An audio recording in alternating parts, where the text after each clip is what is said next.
Welcome to BKSS Academy. I hope you are doing great. Now we will discuss about Banker's algorithm. This algorithm is called as deadlock avoidance algorithm. It is also used for deadlock detection. So it can also be called as deadlock detection algorithm also. One example is there. Suppose there are five processes and allocated resources are process 1 is resource A is allocated 0, resource B is allocated 1, resource C is allocated 0. Similarly, process 2, 200, process 3, 302, process 4, 211, process 5, 002. And total number of processes are available is A is equal to A is 10, B is 5, C is 7. Suppose A is the CPU, B is the memory, that is 5, C is the printer, that is 7. This is the total available resources. So from this question, what we will get? First we will check. This is the process, this is the allocation, and this is the maximum need. How much need is, how much maximally a process is needing.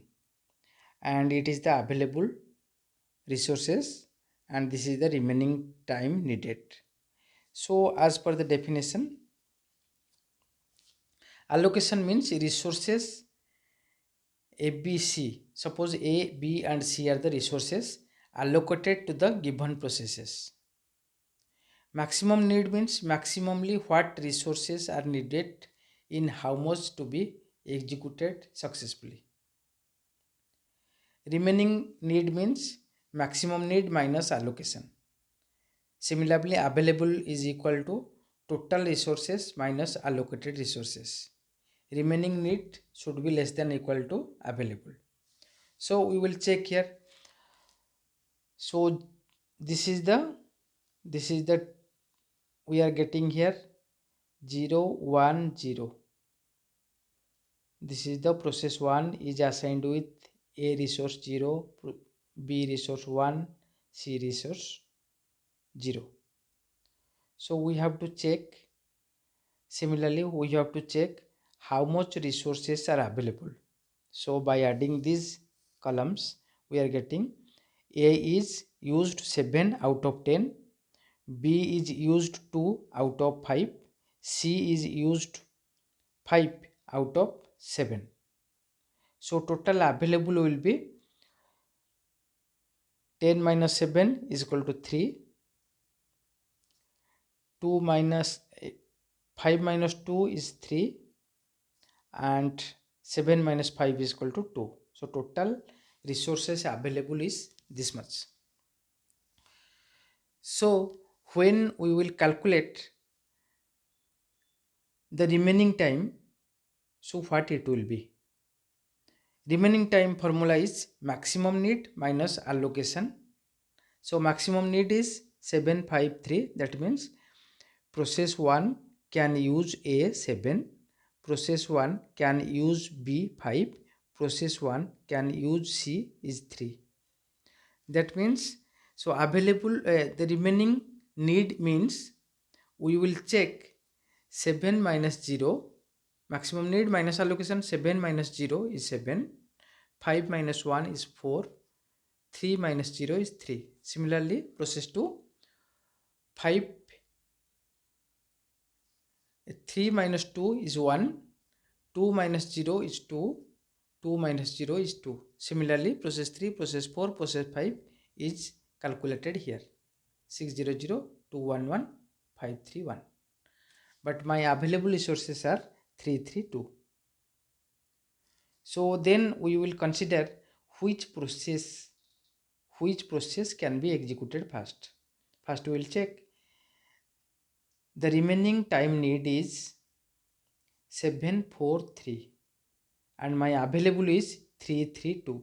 So this cannot be possible to use the resources because the remaining need is more than the available resources. So this is cancelled.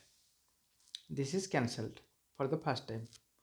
Then second one, 1 2 2 process 2, 1 can be less than 2 3, 2 is less than 3 and 2 is 2. So this will be helpful. So this can be executed.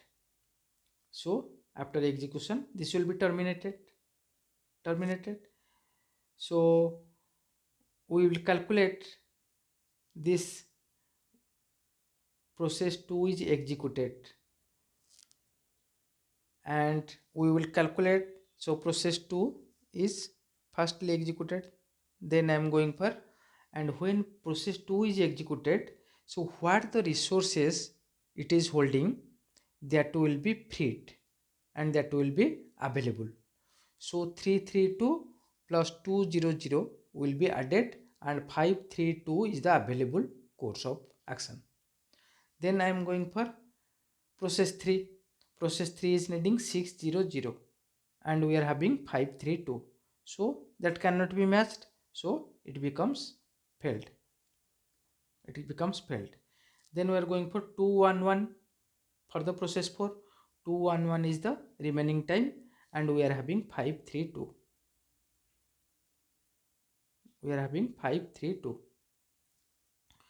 So 211 can be accessed. So this is executed and termination is done. This is executed and termination is done. Then 211 after execution of process 4, then we will free the resources held by the process 4. So 211 is the resources hold, so that will be added to the available.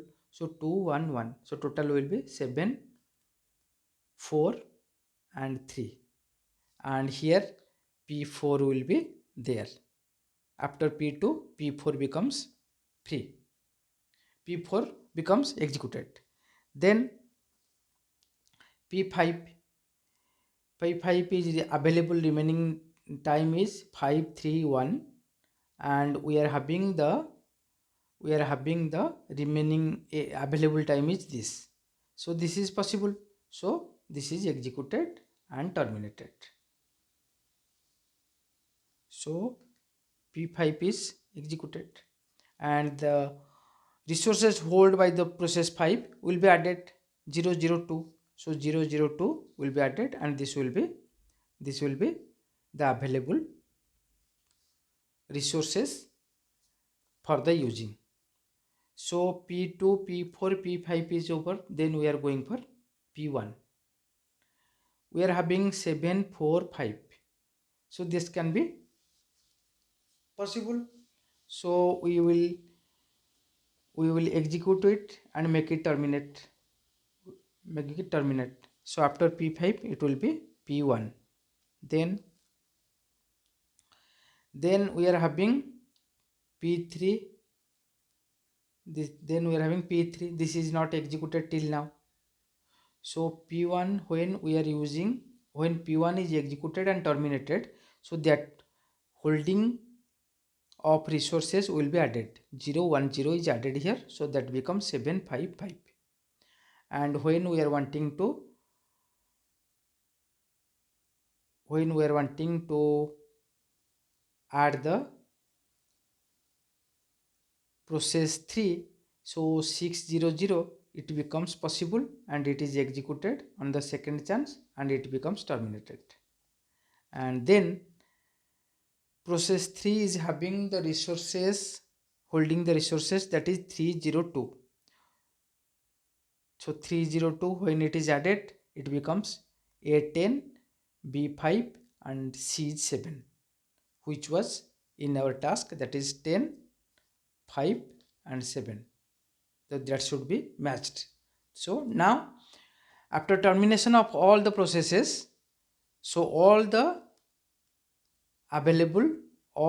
resources available will be 10, 5, 6, 10, 5, 7 as per my questions. Thank you.